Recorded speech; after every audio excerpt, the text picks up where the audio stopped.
Utambi na mwana na meze fresh. Kichimomo.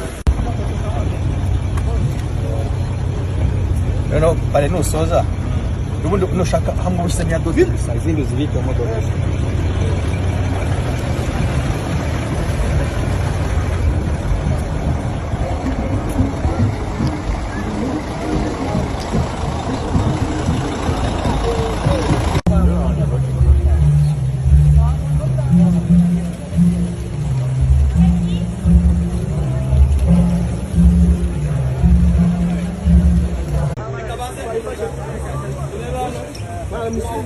Abantu baba telefone tubona ni